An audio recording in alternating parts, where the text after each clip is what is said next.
Welcome to the FTW podcast, the wrestling world in all its laughable glory.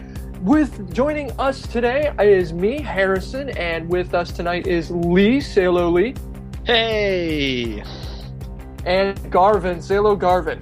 With us tonight, Hey, come on. Joining. It was a new thing. Thank you, hello. Garvin. It was a new thing. Kind of tripped me up because there's a freaking bug in here. I don't know how it got in here. It's driving me crazy. Anyway, tonight's episode number 136. It's like a gnat or something. I don't have food in here.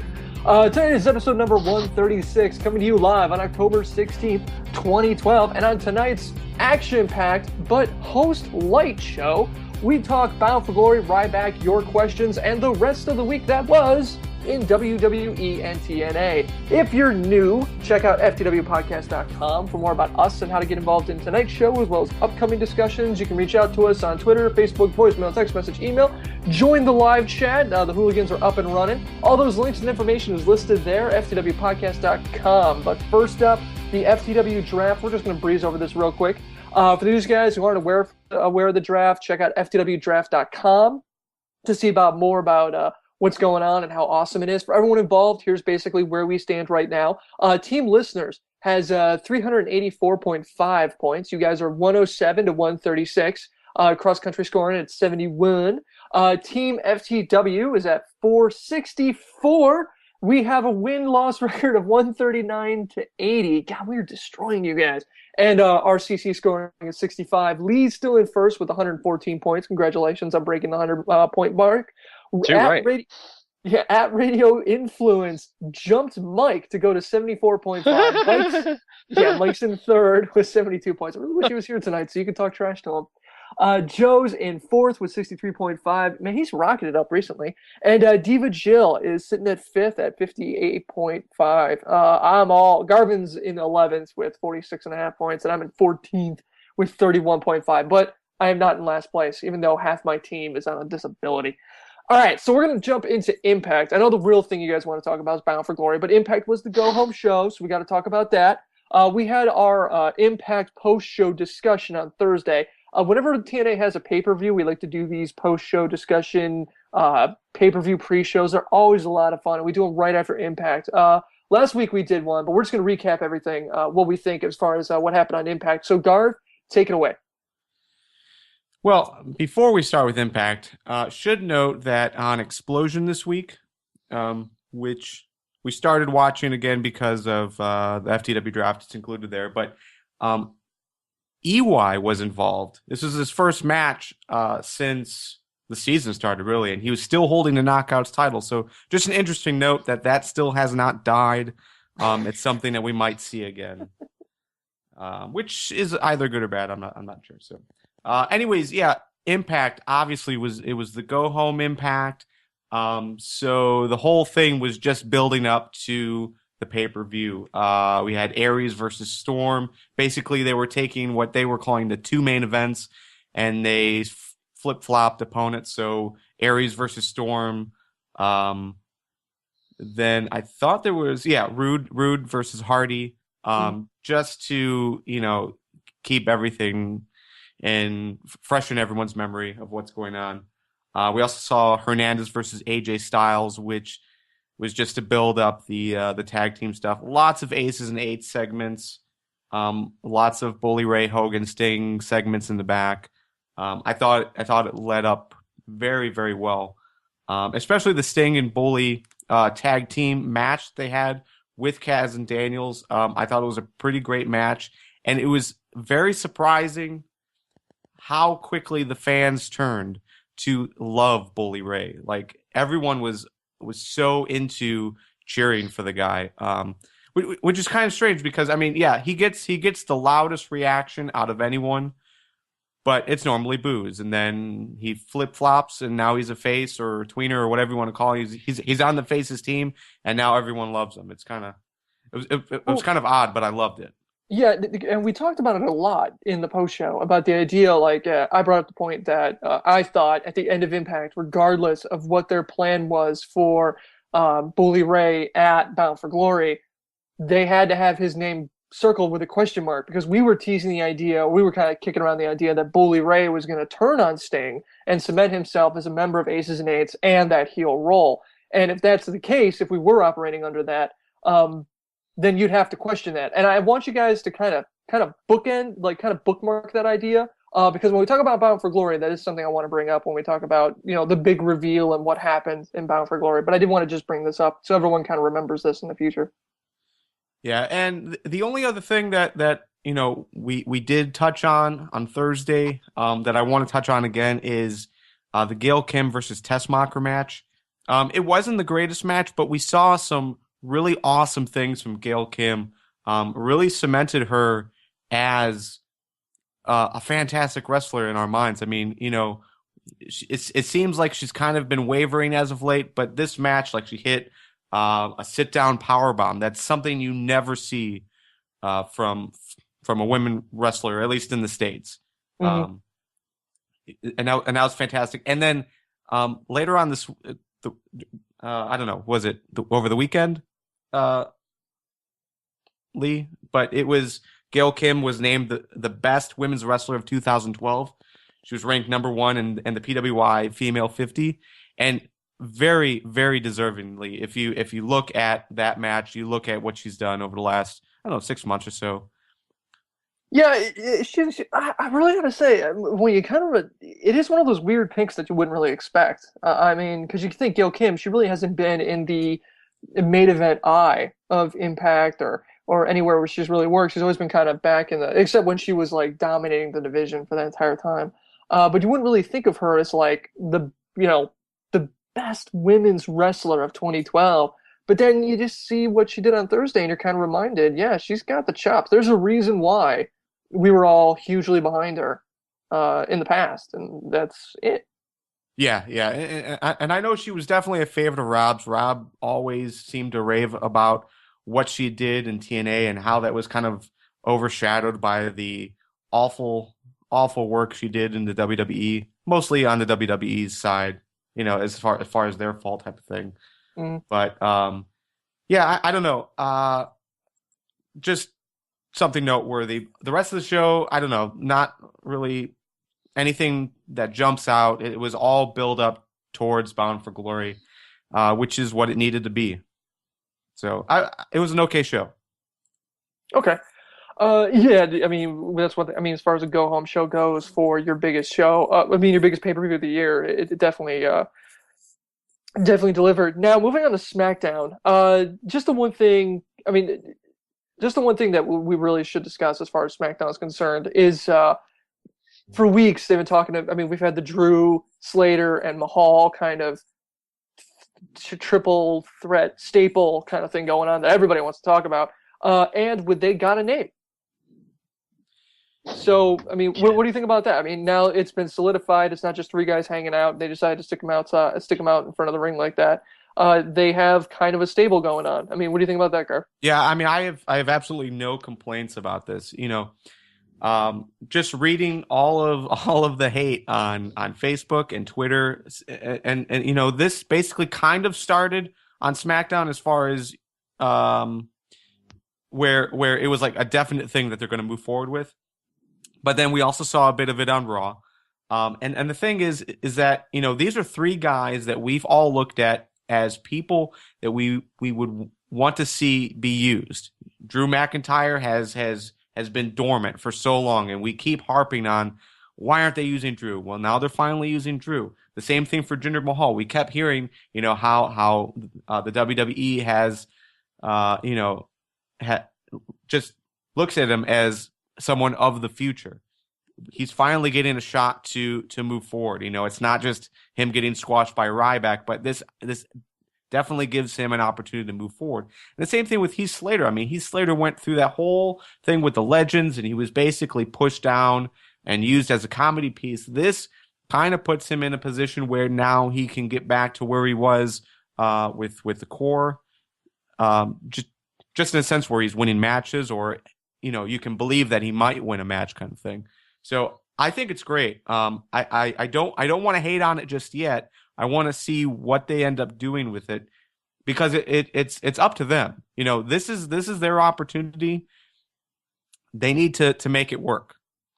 It might suck as far as a storyline. I don't think anyone's really happy with the general idea of what they're doing, mostly because it doesn't make sense. They're all polar opposites, as was said on our Facebook page. These are three guys that you don't really look at as being put together in this type of way. Maybe in a type of way where they were just being not used, being stagnant in the mid card. I could see them using that as a storyline, but for them to just take on this persona as the band, which is what they're moving forward with, it seems kind of strange, especially Jinder Mahal. Yeah, that was the one that really. Yeah. So, what kind of hate is Garvin referring to? Let's just roll down the list as I crack my knuckles. Lee, you said that Jinder just looks like the guy who tags along. Ghetto Dan said Jinder Mahal playing air guitar never gets old. OK Fabe said, I'm hoping this is because it's Halloween, which I don't really get that one. What? What does it matter if it's Halloween? Do you have Halloween in England? Of course we have fucking Halloween, but we're not, it's all Americanized. Why are you me. so... I asked you a simple question, you attacked me for it. I just don't get it. Where's the love? We're in a different kind of world to you. Well, actually, no, we are. We're in a normal world. Continue, please. Marcus said, I think they won't go anywhere with these guys. They'll just be run-ins. Teresa said, they can only do so much with jobbers. May as well compile them, which I think is pretty funny. Nick said, this needs to go somewhere if they're going to keep doing it. Also, this should give rise to the good guy Mahal theme. And the reason why that works is if you see the photo we put, it really does look like that. He's just leaning in with that big old grin. Judas Coltrane says, kill it with fire. Keith said, 3 count, but with a lot less talent, which that's just harsh. Zach says, why has Drew not gone further in the company? He's so much better than mid-card than the others. He shouldn't be a jobber. Yeah, you can kind of say that about all 3 of these guys. I mean, look how much heat Heath Slater got as the one-man band, and Jinder Mahal has talent. It's just, he's just not selling for whatever reason. Where was I? Yaris or Jaris said they might as well have a little fun before they get released. Man, that's mean. Credo said the future Endeavored band, which they really should tour as that. He said complete polar opposites, none of them fit together whatsoever, which is what we noticed as well. Cody said, personally, I love it. All 3 guys are talented and good for them for doing something to get noticed, which is true. I mean, that's basically what they're doing.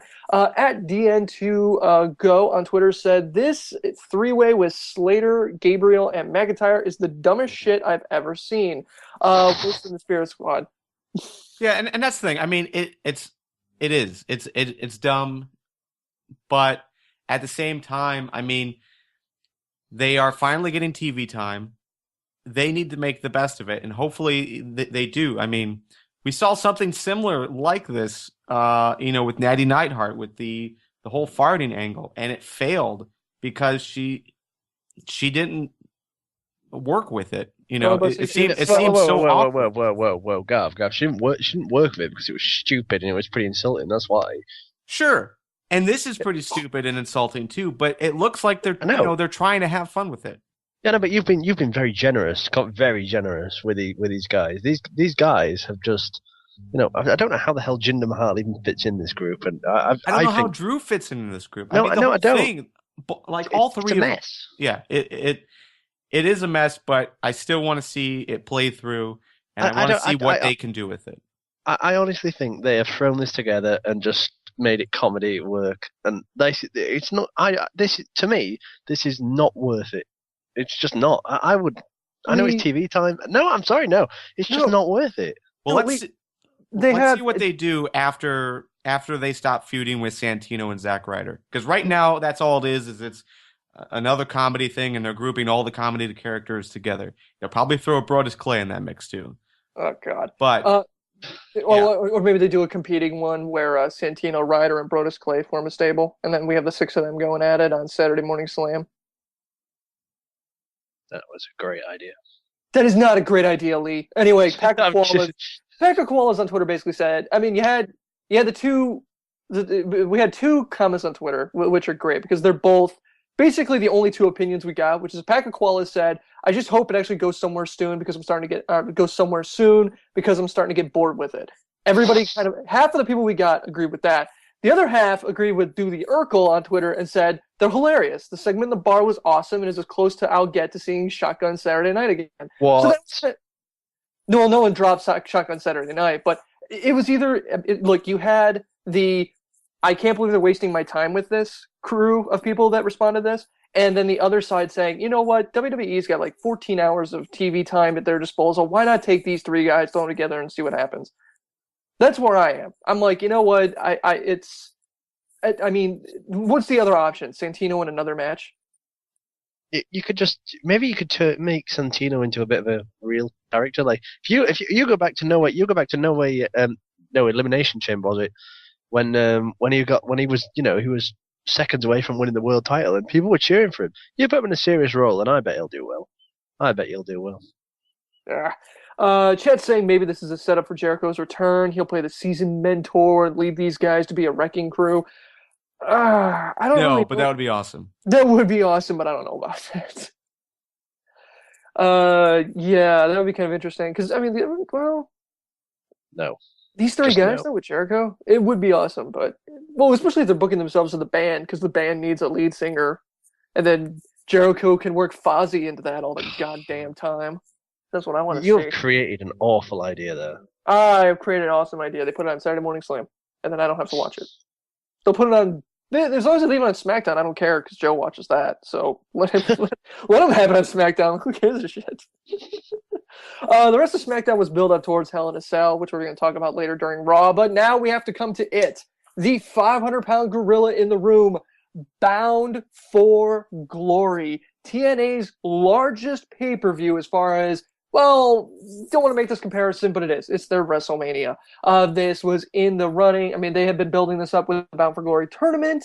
They were building it up with probably the best TV segments. They were building it up with, solid matches, booking. As far as building a pay-per-view in the traditional sense that we're used to from WWE and WCW, this is TNA showing that they can do it. But I'm going to slow you down right there. The build-up wasn't that great. Okay, everybody, this reminds me that we're debuting a new segment called Brit Bitch, where Lee complains about something that got his little knickers in a twist. Okay, what's the problem now, Lee? And there was no. It wasn't brilliantly built up. That's all. Impact, and you could see that in the ratings. The ratings went down as soon as the quality went down. There was way too much Hulk Hogan. There was way too much Ace and Eights. There wasn't enough focus on proper angles, and they were all over the place at times. I will agree with that statement. There was way too much focus on Aces and Eights, and not enough focus on the other facets of the pay-per-view, like the X Division Championship. That suffered a whole lot. Same thing for the TNA Television Championship. I mean, I would have loved to see a little bit more build to that. But the problem with those two is that the X Division Championship, I'm fine with them not building anything up because right now the X Division is Zema Ion, and that's it. And then now we have RVD holding the title, and it's like one of those things where it's like, well, the two of let's face it, these two are the X Division, so they got to get some guys in that division before they can build it up. I'm fine with that one. TV Championship. Hang on. TV Championship, I'm a little wary on because on the one hand, I can see not building it up because Samoa Joe just won the title, but on the other hand, at least give Magnus some heat. You know what I mean? And just 2 segments, that's all he gets over the course of a month? Or not a month. Well, Magnus got, 2 weeks, because he got the segment 2 weeks ago, and then the one on Thursday. So we got 2 segments to really push this. It's kind of, I don't know about that. Anyway, Lee, you were going to say about the X Division Championship? Yeah, I was going to say, RVD and, what, I don't get it. Why, this was a match that was thrown together at the last minute, and he wins. How? How is that, how does that, no. No, Zema Ion had so much. If they'd have put him on TV more, give him a little bit more to work with, he for me, he's a good character, and he still is a good character. I don't know why RVD's got it. I really don't. Okay, well, I mean, this is something that we had discussed on the pre-show of why RVD would make sense in this situation.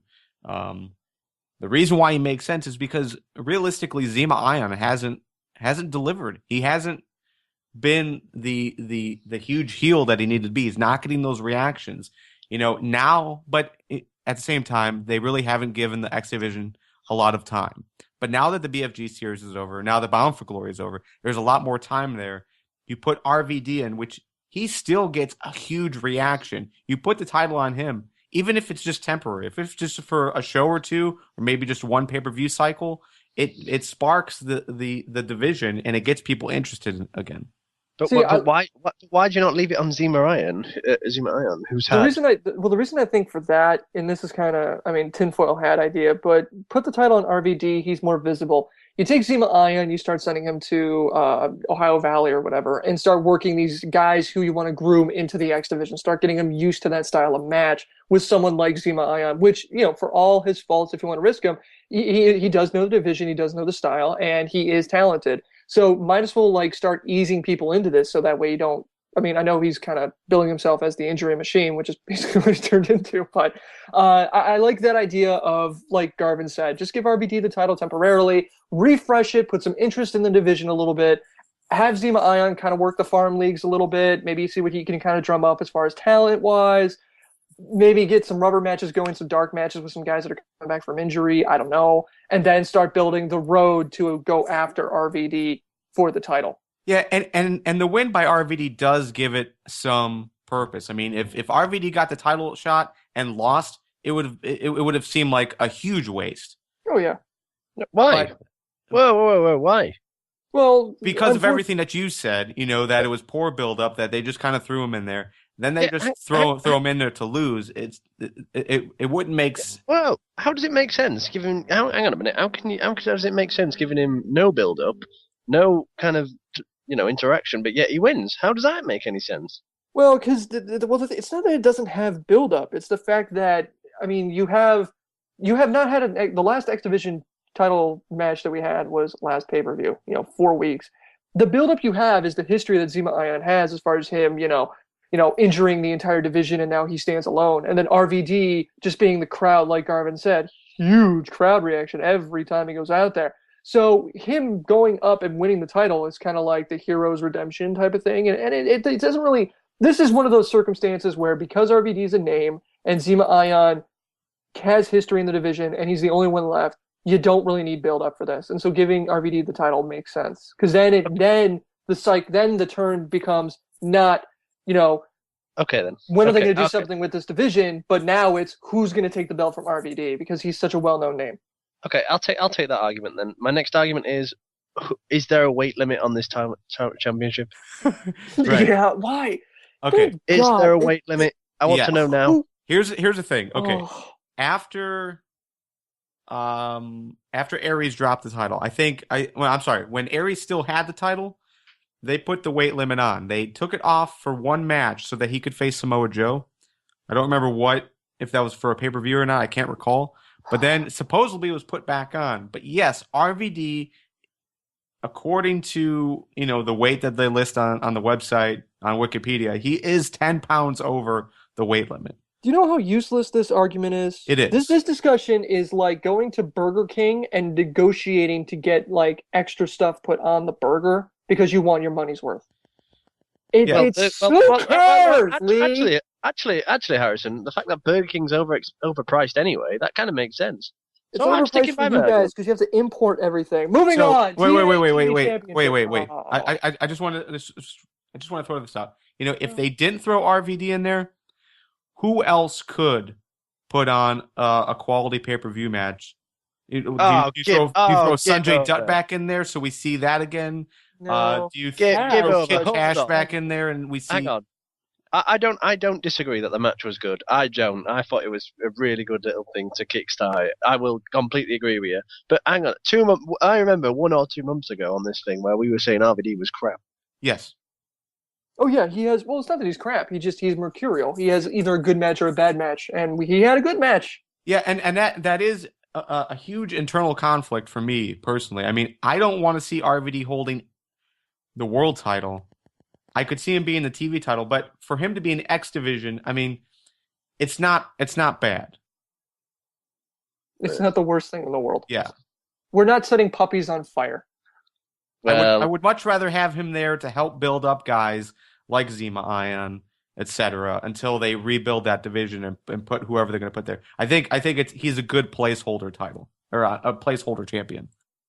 All right. TNA TV Championship. Samoa Joe defended the title against Magnus. Regardless of how you feel about this match, do you think, because we've been talking about this for a while, we got some heat from some of our listeners of the show. talking about the idea that we thought Magnus was good, but not as good as he could have been, or as good as he could be. Do you think that, don't feud aside the match, how well he did with Samoa Joe, do you think that there's something there that is worth pursuing, or do you think Magnus is going to be one of those guys that he's going to be mid-card at best? He's still young. I mean, he's not old. He's still like an up and comer. So I reckon there's something Really? to Magnus. Yeah, I do. I reckon there's He something. looks like he's like 38. No, I think he's 24, 25. He's young. Holy shit, he's younger than me? I'm sure he's young. I'll double check now, but Magnus don't has worry got about it. potential in him. Well, No, but regardless. Go on. He's got the potential in him to do something. He can draw heat and he can do it well. And he's 20. He's 26. 25, according to Wikipedia. 25, 20. Well, Wikipedia's. Well, you got a metric. You got to do it's 26 because you guys use kilometers. This was a good match. This was a very good match. You know, the thing that we were really judgmental on as far as Magnus goes was his in-ring ability. You know, it wasn't up to the par that we would have expected from a British-style wrestler, but I think he totally delivered this match. This was a fantastic match, and I'm really looking forward to them really building this feud up, you know, more than they have. Like, you need to put a spotlight on Samoa Joe and Magnus and build this up for Turning Point, I think. Yeah. Go ahead, Lee. Yeah, I was just going to say, I suspect that Samoa Joe led most of the match. It looked like, he was kind of leading it. So, yeah, they worked well off each other. But Magnus, I think you said it, Gar, he needs the build up. He needs some time to keep, getting him up to that certain level that you were talking about. Yeah, my problem is kind of putting him under that. This is something that Garv and Rob does this too, where you say he should be better for a British wrestler. And it's that bracket that I have a problem with, because I'd rather view the guy on his merits himself, whether or not where he came from or something like that. I mean, it's like viewing Owen Hart and then saying he should be better because he's a Hart. It's like, well, he should be better than what he is because of whatever. My problem with Magnus is that he always had, in his matches, there were these little moments of really technical brilliance. And you were like, there, why can't you do this? And Garv, I think you hit it.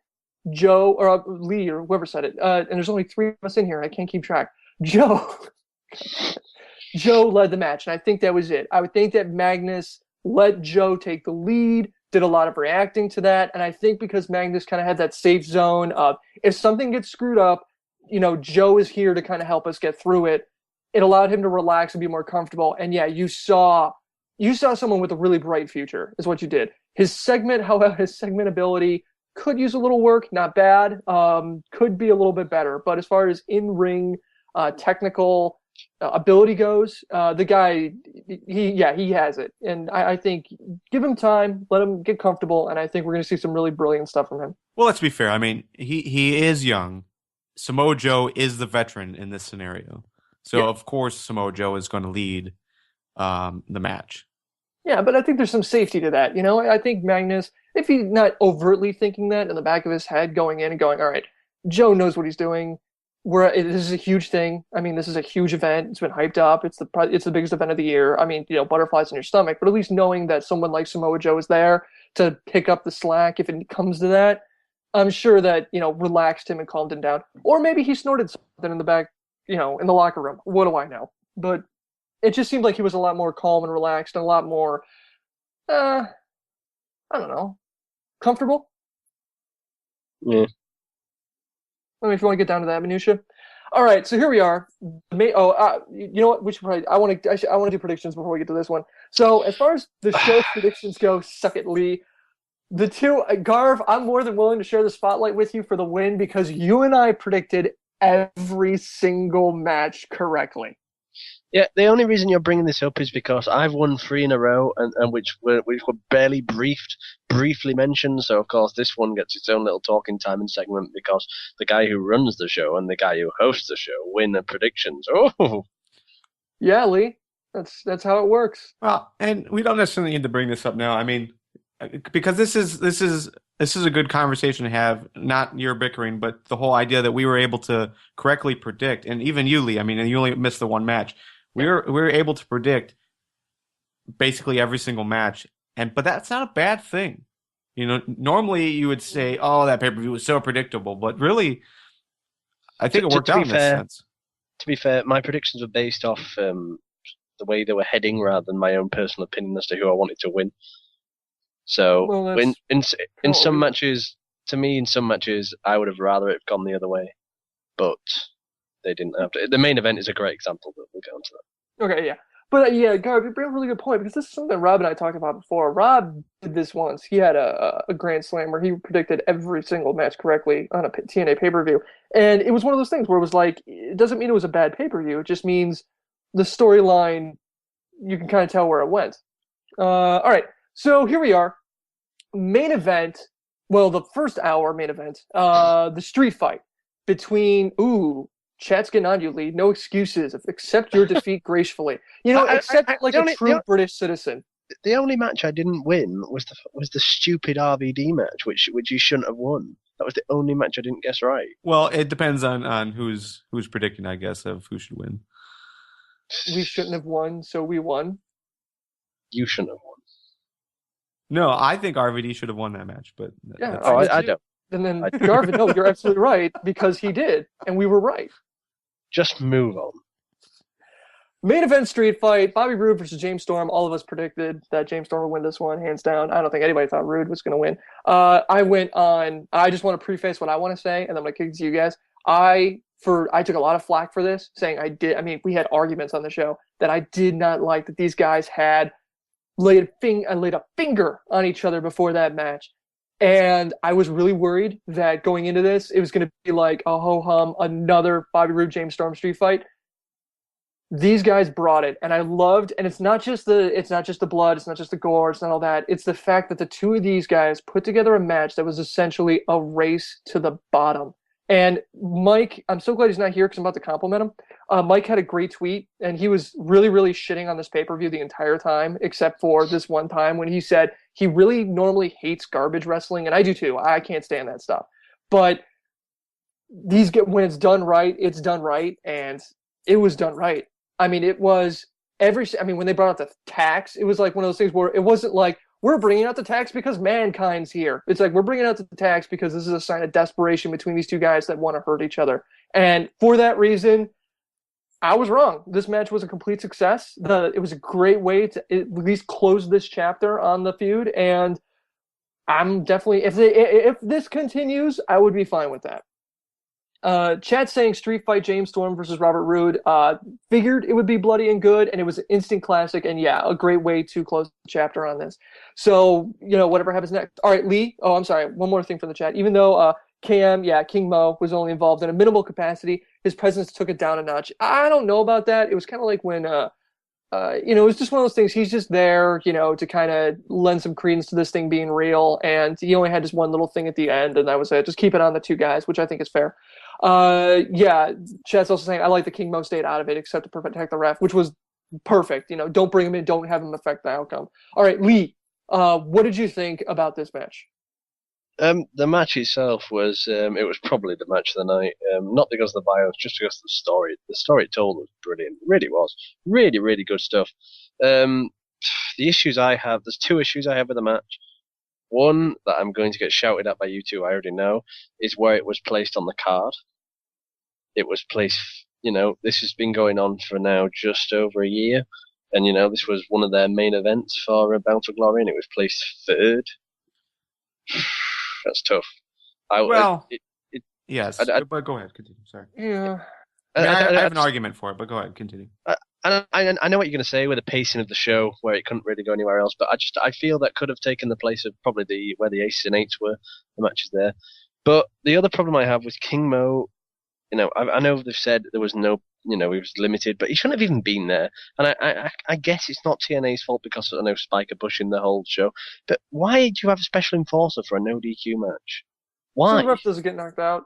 Because the no DQ does end with a pin. So you got to have the ref being able to count a pin. Having King Mo there because the ref got knocked out last time.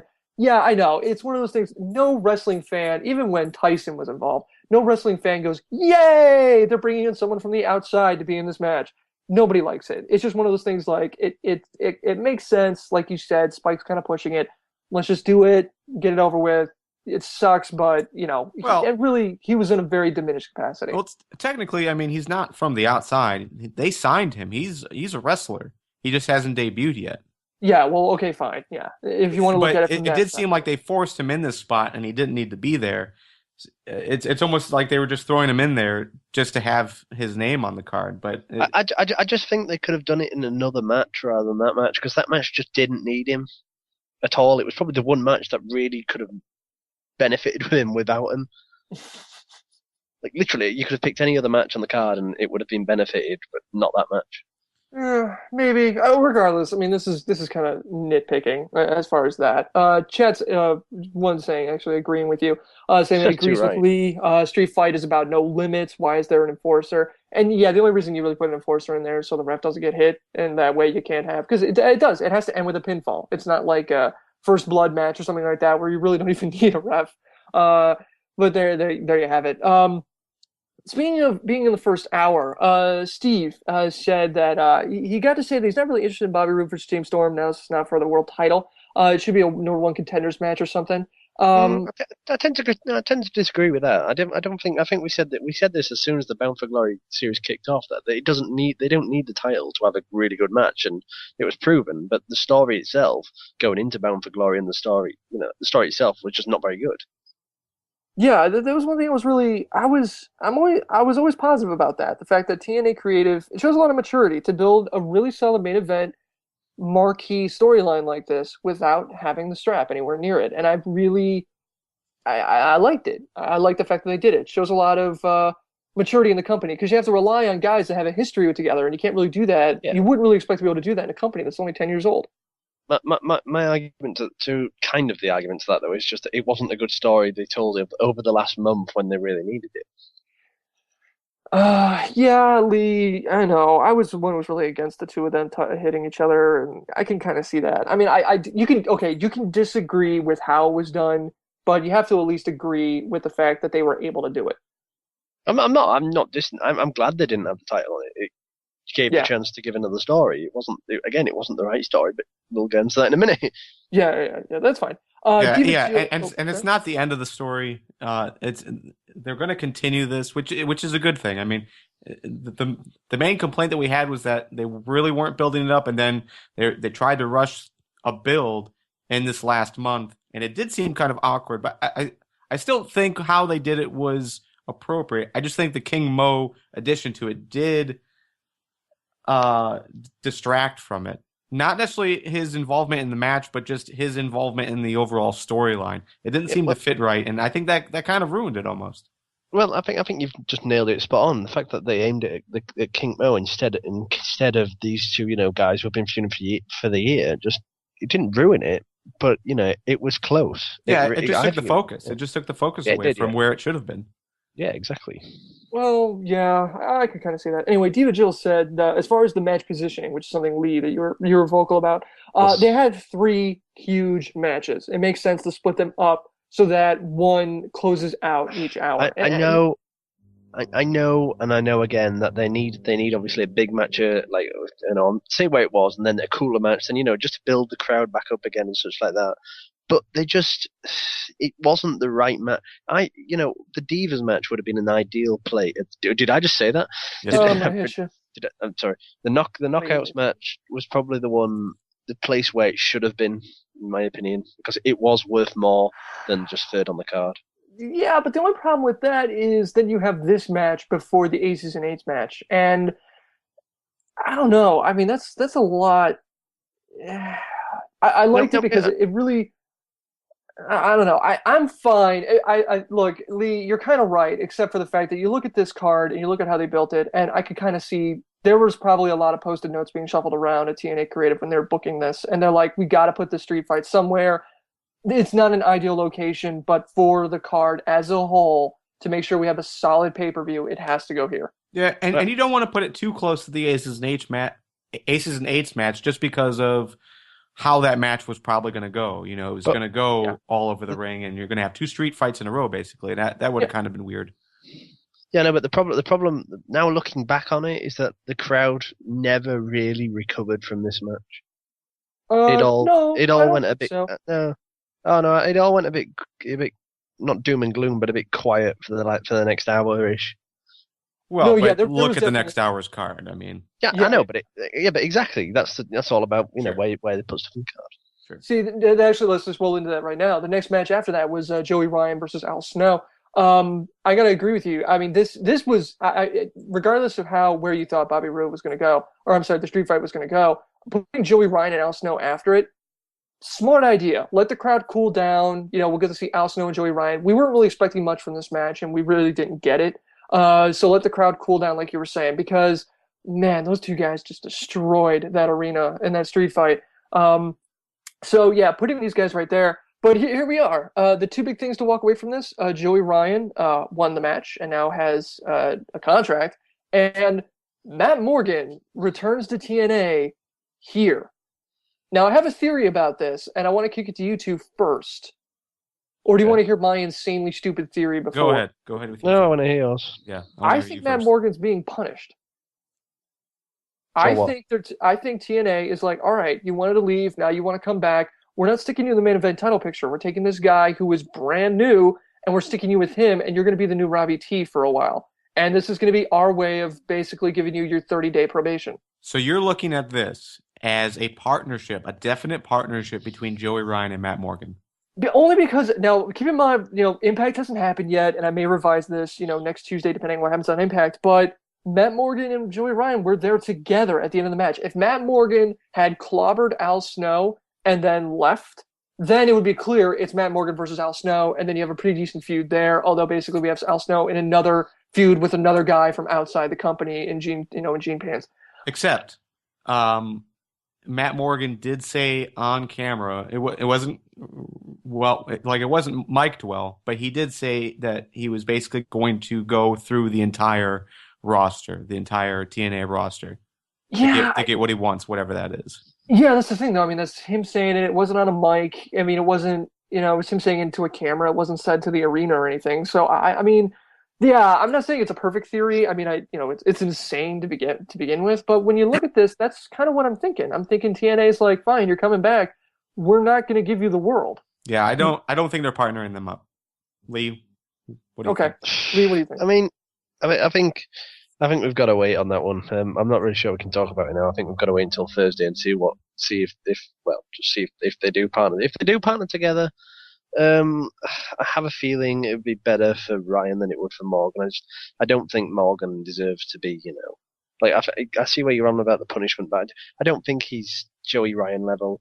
But I'd rather they stay apart from each other. I don't think Joey Ryan needs Morgan, unless of course they think Joey Ryan has got the mouthpiece, but Matt Morgan is just the pure wrestler who'll just knock the living hell out of everybody. But Matt Morgan wasn't terrible on them. I mean, it wasn't fantastic, but he wasn't terrible. And I'm not saying. I mean, I don't know. I mean, I don't want to say Matt Morgan's being punished, but it's just like TNA's kind of putting him on a short leash, is what I'm getting at.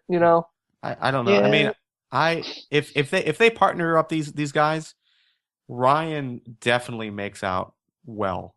Oh yeah, Matt Morgan does not. I don't see how this would benefit Matt Morgan. I mean, he should be pushed into some kind of title race. I would think he should be near the main event. I would say TV first, and then put him in the main event. No, don't put him on the TV, for Christ. TV means nothing, so don't bother with that. Well, yeah, and this is being talked about in the live chat. What it really looked like to me was that he was going after Al Snow. And what the live chat is saying was that they were going after Al Snow because he was an easy exec. He was in the ring, so he was easy to take out. You take out an exec like Al Snow, that sends a message to management. That's how I saw it. It looks like that's how the live chat saw it. I don't think there's.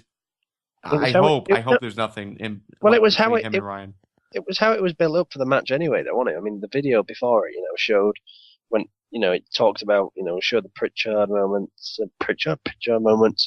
and then I can't get my names right tonight. And then, it built up around the fact that it was all about the exec, so maybe they'll carry that on. No, that's a fair point, and I would say it's correct, except for the fact that Matt Morgan did not hit Al Snow and then leave. Like if he would have hit Al Snow, dragged Joey Ryan over, and then we saw Matt Morgan walking back up the ramp, arms in the air, going, "Screw you, Al Snow, I'm coming after everybody," then yeah, I would get that. But he stuck around in the ring afterwards. And I mean, look, this is a tenuous thing to discuss as far as theories go, because we're talking about maybe he was supposed to and he just wanted to stay out in front of the crowd for a while. I don't know. Maybe they're both after the execs. I mean, remember Joey Ryan is also, he's been fighting the execs for the past few months. Yeah, that's true too. So now that he's got Al Snow, he decides maybe he sets up Al Snow for Matt Morgan to come. I don't know. It's interesting because what's going to happen on Thursday. Now that you got Joey Ryan and Matt Morgan coming in, where are you going to put them? All right. And we should note, I mean, there was a backstage segment that did talk about Matt Morgan, how he was, invading during house shows and whatnot. They did reference that. So, just to point that out.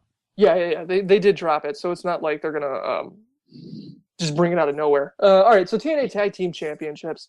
Wow, this was a good match. AJ Styles and Angle, Chavo and Hernandez win the title. Joe, I don't know why you picked AJ and Angle. Kaz and Daniels drop it. Daniels looked so good in this match. I mean, standout of all 6 guys, I am most impressed with Christopher Daniels. I'm going to go out on a limb and say it was slow to start off with, and then got better. Yes. Yeah, the first minute or two was what the heck are we watching? First 5 or 6 minutes. Yeah, first half of it. I mean, before we get into this is something I kicked out on Twitter, and some people arguing with me about this.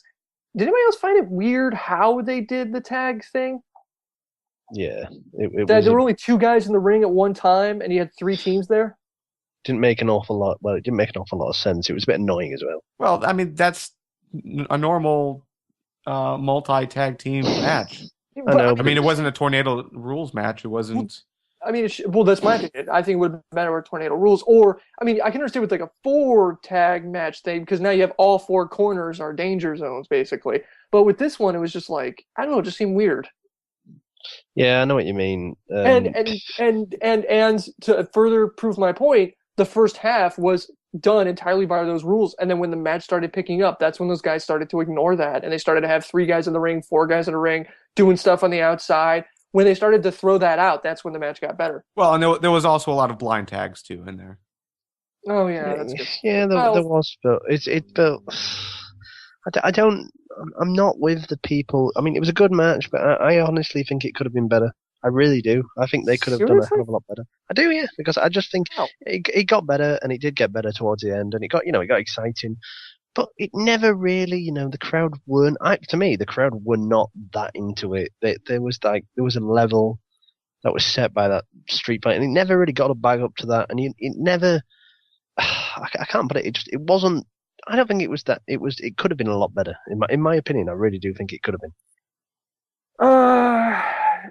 I don't think so. I think, okay, if you want to say overall, every minute of the match could have been better, maybe. But as far as the overall match, I thought it was an excellent, excellent match. Chad's saying that Chavo earning his first TNA tag title on the big show was great. Also saying this, it was the second best match at Bound for Glory. It started out with AJ, Chavo, and Daniels in the ring. Then Daniels jumped out and told the other 2 to go at it. I think the 2 guys at a time might have been an on-the-fly thing.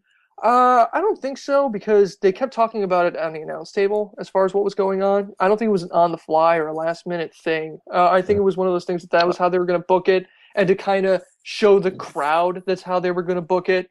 Daniels was going to stay out at the first bit. The crowd also booed when Chavo won. Yeah, I wanted to bring that up. That was the most surprising thing of this match was how negative the crowd was when they won.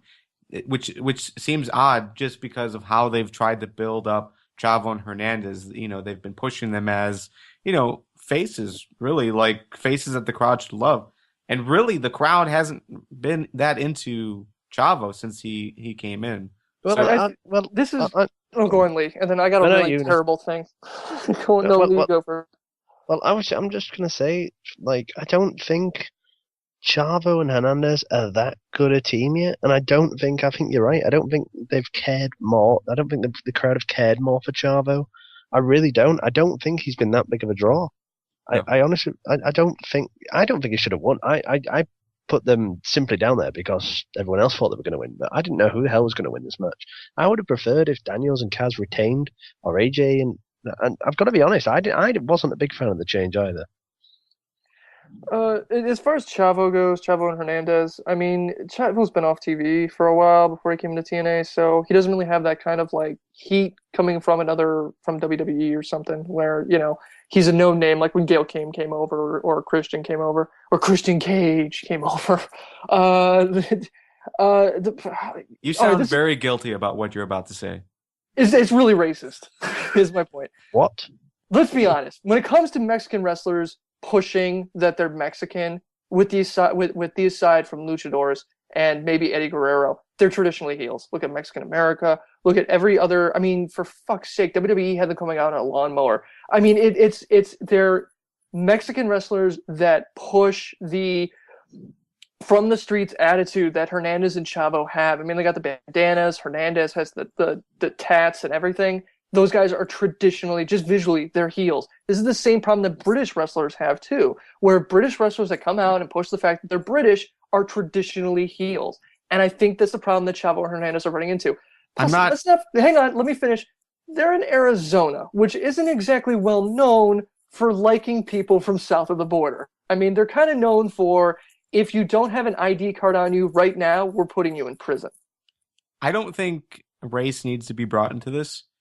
I'm not disagreeing with you with the overall general thought, but in this specific case, I think it's all because of Chavo. Chavo, realistically, only got cheers when he did something that was relevant to Eddie. Yep. He has not got out of that shadow, which is being talked about in the live chat. I completely agree. He has not gotten away from the shadow of Eddie. He does all of Eddie's moves, all of Eddie's finishers. That's why he's not getting over, because he's not doing his own thing. He's just latching on to, everyone's love for Eddie, and you need to do more than just that. Yep, yeah, plus he's not good at it. Well, yeah. I agree with you even more. Yeah, chat, Darv, that is an excellent point. I don't want to say race is the reason why. I'm just saying that is worth bringing up, especially when you look at Hernandez. He does not look like a face. Just the way he's dressed and everything, he does not look like the traditional face. He looks like a traditional heel. Guys that are covered in tats like that, wearing bandanas and baggy pants, doesn't really go over very well. I don't know. I don't know if I can agree with the statement. But I'm not disagreeing with your sentiment. I'm just disagreeing with the scenario that we're in right now. I think it's more to do with Chavo just not selling himself. He's playing with the whole memory of Eddie. And at the same time, I mean, the fans were probably more interested in seeing Angle and AJ win. Yeah, not Chavo. Yeah, there's a lot of factors when it comes into this. So yeah, I mean, who knows who's right? I'm willing to say I'm wrong when it comes to this. Regardless, what about the idea that Christopher Daniels had just, I mean, out of the 6 guys, he was the most impressive. Anybody disagree with me on that? I think that's always the case. Daniels is awesome. I don't know. Kaz is dragging him down. Kaz. No, I don't think Kaz is dragging him down. I think there was some good stuff by Kaz, but it's just the fact that Daniels was on. It's just on another level. It's not. Yeah, that's probably a fair point. I can't believe Kaz is walking, by the way, with that botched Hurricane Rana. Holy crap! I thought he was done when I saw that. I'm like, and that's it. Kaz is out for 6 months. Man, he took a hit. All right, so TNA Women's Knockout Championship. Tara defeated Miss Tessmacher. Before we talk about the boyfriend thing, as far as this match as a whole, this was our main event for the second hour. I mean, do you think it delivered? Excuse me. Do you think it delivered? No, I really don't. I just don't think there was much going. Like, I liked the story behind Tessmacher and Tara. I didn't mind the match, but it wasn't to me where it could have been. Yeah, I can agree with that. Overall, I thought it was a decent match. Tessmacher continues to look green, improving, but still green.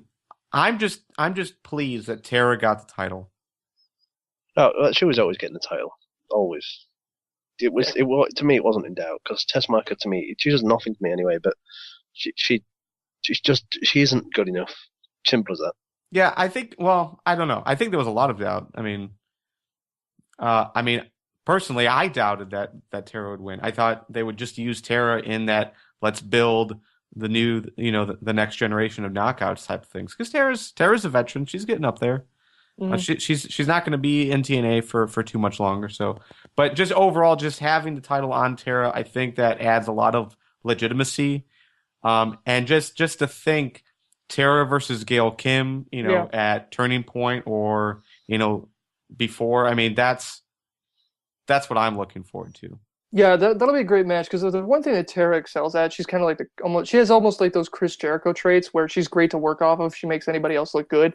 And Lee, like you're saying, the fact that this match wasn't that great kind of speaks to Miss Tessmacher. We've gone on forever about how Miss Tessmacher, like Magnus, these little flashes of brilliance, except she's just not doing it. I mean, I hate to say it because she does have a good gimmick. She does the story. I mean, the program between her and Tara was good. She's just not delivering it in the ring. I don't know. I guess she's just being outclassed by her peers. I'm gonna say I'm gonna go on to it if no one else does. The whole boyfriend thing. I don't know who this guy is. I don't know who he is. I had to look him up. I genuinely sat there and was just. There was a rumor going around that it was John Morrison, but that was all. I didn't necessarily buy into it. But even if that rumor hadn't been there, like who the hell is this guy? Not a clue. Genuinely not a clue. Yeah, and this is when I first started to get disappointed with some of the things that they were doing on Bound for Glory. I was hoping that they would put something in there that was relevant. And this guy, I mean, even the crowd was like, "Who is this guy?" Yeah, I'm pretty confident that was the chant. Who are you? Not only that, but Something I think like even Taz mentioned it at one point.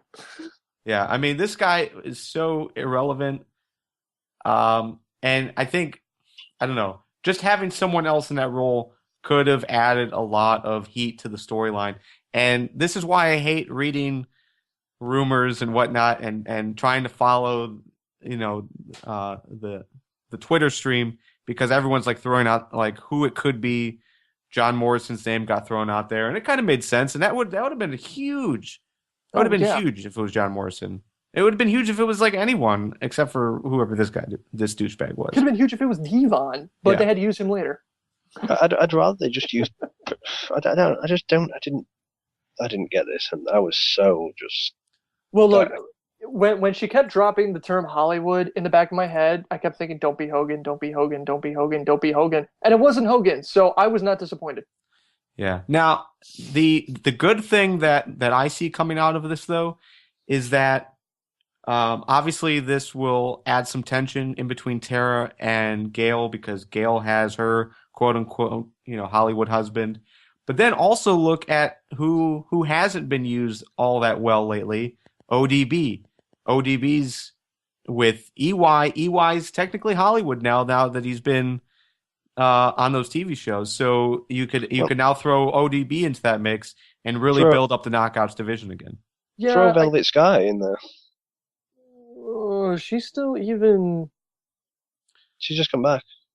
Yeah, that's the rumor going around is Velvet Sky. All right, so if she did, who is she dating? Who is she? She's with a country singer, isn't she? It's not me, so who cares? The point is, I don't know.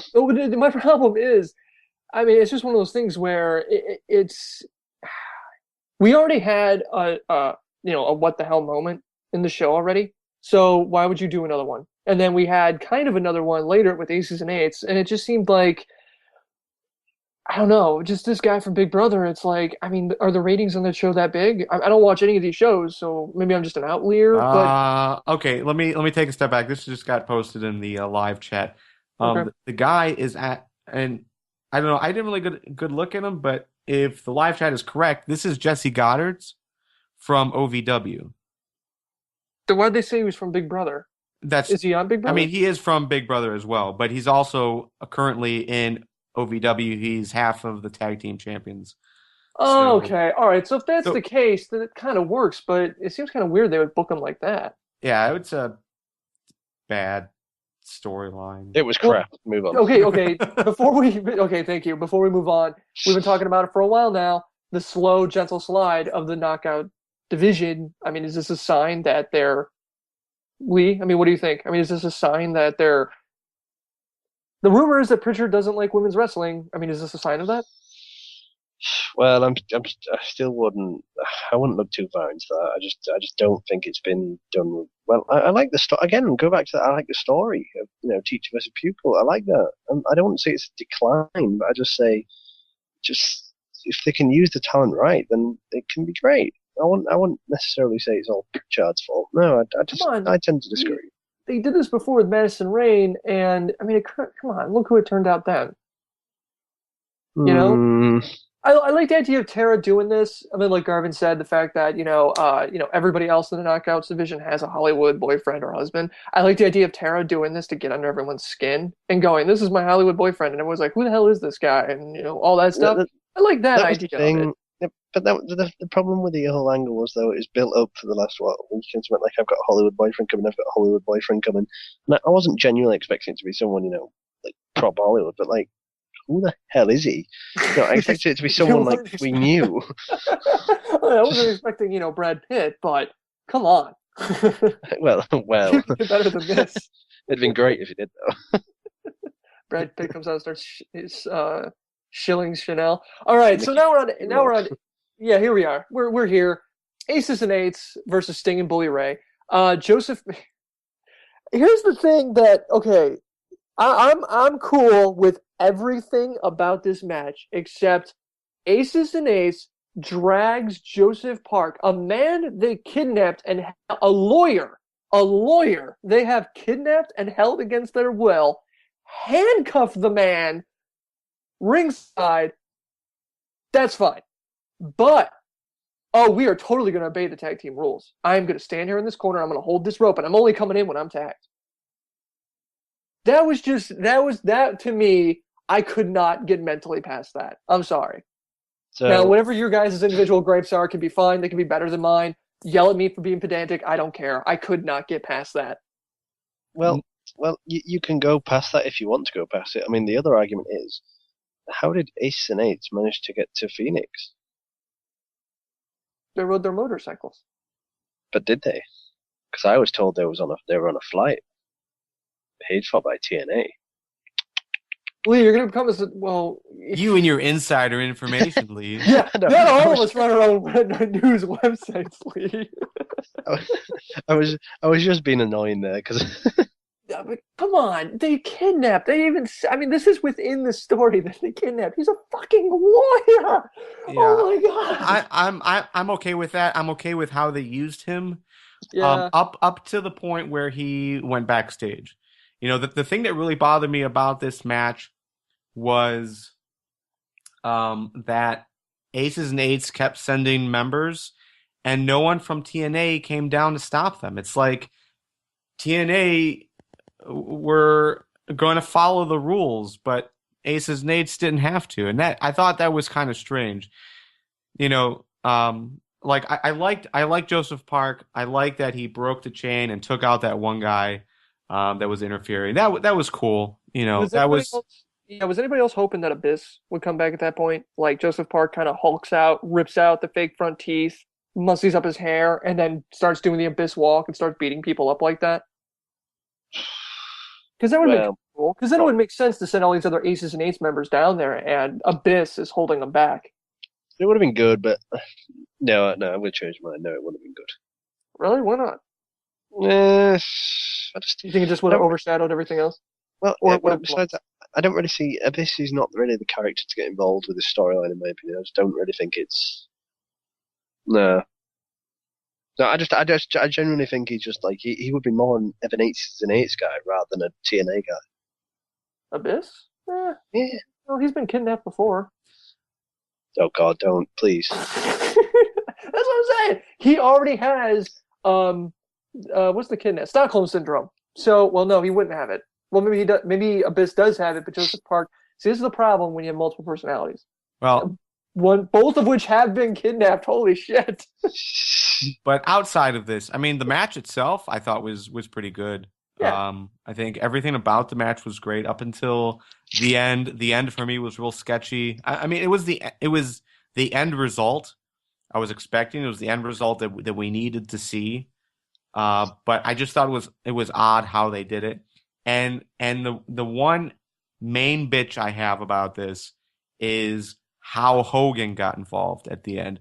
How does Eights and Eights attack and beat up every single person except for Hulk Hogan? Hulk Hogan can come down and hit every guy with one punch and they're down. Like what? Yeah, it made this him look story. stupid. Yeah, this story needs not to be about Hogan. He needs to get out of this. They even said that in the story, and it still happened. Yeah, I don't get that. I really think that segment where Bischoff told him, because really, the Aces and Eights leader said, "The story doesn't have to be about you," was the writing staff kind of hoping to drill that home, and Hogan still took editorial control and said, "No, I'm going to go down there. It'll be awesome. I'll point and I'll do the big boot, and the crowd's going to go crazy." Yeah, I mean, I'm okay with him coming down, but where was everyone else? Yeah, I mean, there's not just exactly. Where the fuck is everybody else? Where. I mean, let's be honest. Rude and let's look at this. RVD was getting high. Rude and Storm were probably in the ER. What about guys that wasn't even on the pay-per-view, like Anderson? You're gonna fly Anderson? Robbie E. Yeah, Robbie E. Robbie T. Where was Gunner? I mean, you could have used anyone else in that role that had already been in that role in previous segments. You didn't need Hogan to do that. You could have scared them off with someone else. All right. Okay. Well, here we are. That was my main bitch of this. I think everything else was handled perfectly. So here we are, Devon. And before we talk about this, I said it, and Nick also said it as well. Not a letdown. Revealing Devon as, if not their leader, then at least their front man was a pretty good twist. That's where I think this is. Everyone kept saying Devon's the leader of Aces and Eights. I don't think that's the case. He's not. He's not. Yeah, he's like the lieutenant or the second in command or whatever. One of our Eagle Eye friends had the where he was wearing the lieutenant badge. I forget who said it. Yeah. But that goes back to the theory of why not have Bully Ray is the leader. It goes to that theory. See, here's the thing though, Lee. I really think this goes back to when the fans went 100. This is what I wanted you guys to talk about earlier when I said, put a pin in this. Bully Ray had such a face reaction on Impact. I think they kind of looked at this and went, what if we did this? No. I'm sorry. No. You don't think he came out with Sting's face paint on. This is all to me. It goes back to Jericho. Jericho's kind of he's trolling everybody. He's acting shocked. He's like, oh my god, he's such a good heel that he will turn, and as soon as he comes and he reveals who's the leader, it won't be a Vince McMahon, it was me all along, Austin. It won't be like that, but it will be like, it'll be. I think it's him. I don't think so, because Bully Ray, as good of a heel he is, he's just a good entertainer. I think he's just like CM Punk, where you can put him in any role and he's going to shine because he is just that charismatic and good at it. And him coming down in the face paint with the massive face reaction he had on Thursday, smart move. Whether or not Devon was in the cards at that point. Yeah, but an even better option is the bigger, the more people that cheer him, the more booing he's going to get. He comes out and plays up to all the crowd. The minute that he turns on them, boom, you've got an instant massive heel. I mean, he was already one, but. Okay, fine. If they go that route, fine. But for right now, the fact that Devon is the guy that they unmask, I mean, the instant I saw that and that is how you do a face turn. Because going into Thursday, Bully Ray is going to have the biggest face pop of the night, hands down. And he's going to be eventually the biggest heel turn. I'm telling you now, it is booked. It's classically booked. So you think we're looking at another Hogan NWO thing? Oh, I'm 99% sure it's Bully Ray. I've said this from the start, and I'm not giving up now. It's all points to Bully Ray. It's still all points to Bully Ray. I don't know, man. I just can't think that they would bring that trope up again. All right, I can go either way on it, but I think we could spend the rest of the night speculating on what it would be. But let's go back to Devon's involvement. I think, the major complaint that I saw was that this is your biggest pay-per-view of the year. The reveal is Devon. You would think that the reveal, you would think that the reveal would be the leader. No. Or a big name. I mean, Devon's not really a big name. It was surprising. Don't get me wrong. I the whole this is awkward chant that was going on. I felt the same way. Like, I don't know how to feel about this. Like, I love the fact that they swerved the shit out of us, but at the same time, it's like this is your biggest event. This is your biggest moment so far of the event, and it's Devon. Yeah, I'm with you all the way. And like the minute it happened when they said when they swerved us and we saw Devon, I was clapping at the TV because they did swerve us and it was brilliant that they did that. But Devon, really, it was like I'm happy that they surprised us, but it's just not big enough. And this is one of my overall points of Bound for Glory. It's just not big enough. See, Lee, I gotta disagree. I gotta disagree with both of you on it. Well, I gotta disagree with you slightly on this. Before Devon left, we kept saying how amazing he is and how we wish he wasn't going and how awesome both Bully Ray and Devon are as singles wrestlers going into this and how good Devon looked. Well, I mean, Devon as singles wrestler better than we thought it would be. I don't think we use the term amazing. All right, fine, whatever. How good he looked. The point being, if Bully Ray was not so freaking good right now and so hot right now and did not have that face reaction on Impact, and again, at Bound for Glory, I would be totally in your boat, but I'm willing to give TNA the benefit of the doubt only because Bully Ray's there, and I want to see what's going to happen on Thursday because I want to see it between these two. I agree. I'm perfectly fine with Devon's involvement. I like the fact that they were able to bring Devon back and they're using him in such a big way. It's just this wasn't as huge as you would have expected.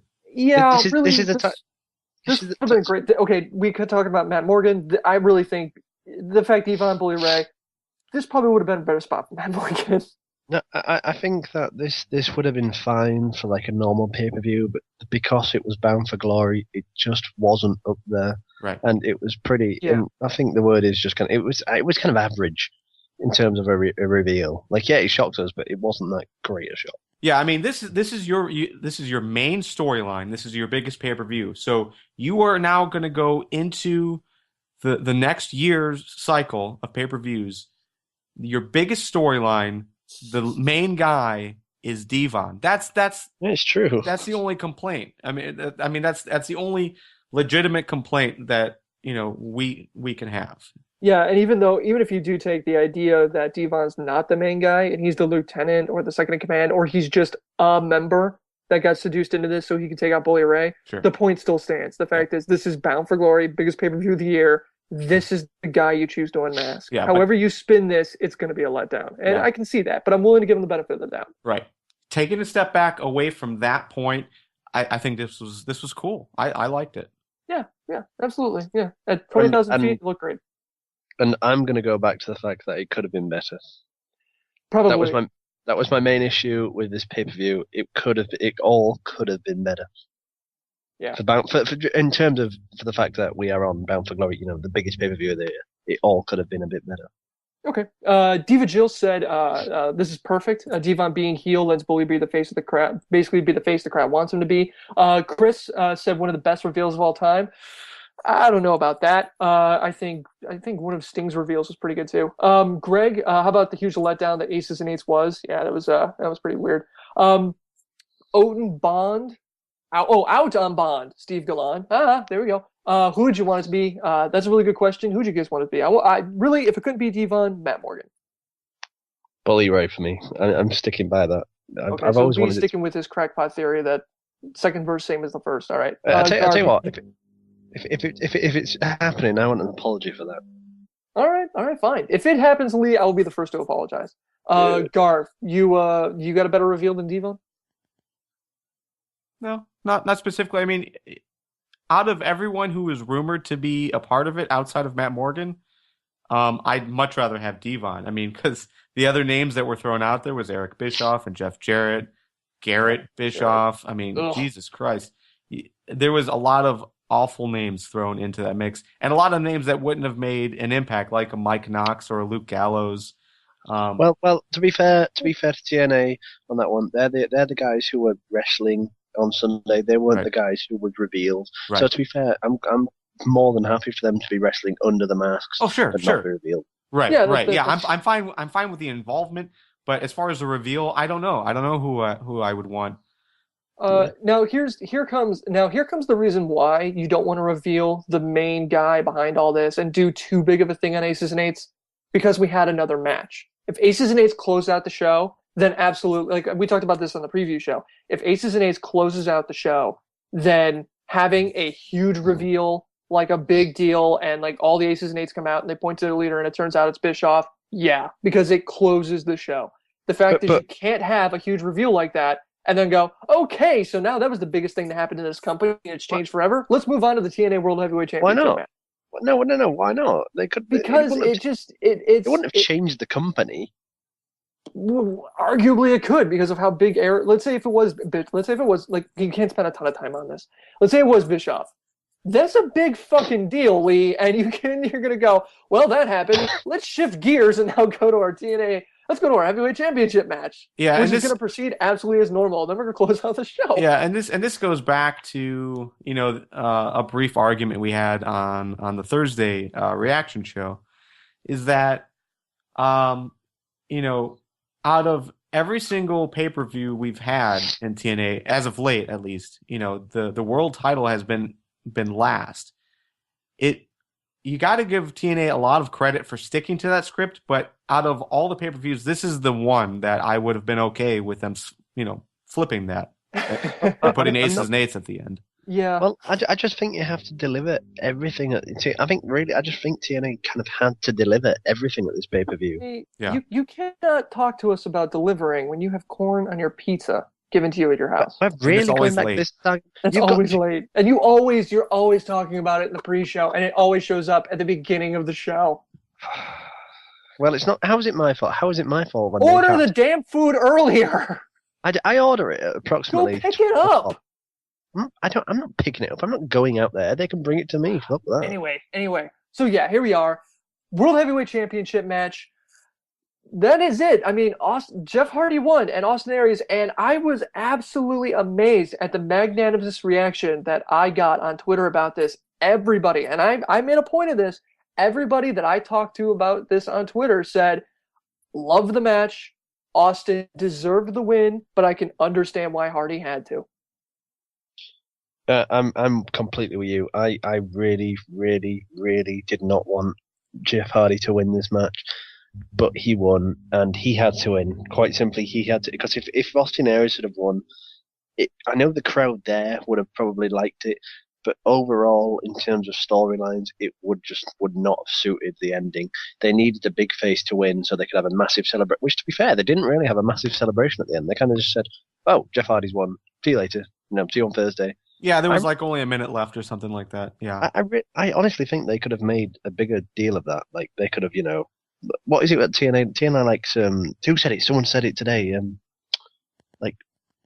Where they just blaze the arena. What was it? Survivor Series 2002. What did HBK get covered in? Like, they had a massive like when HBK came back and he won the title, he was confetti. Yeah. Yeah, it was like when Aries won. Yeah. Oh, Aries. Yeah. Good. Thank you.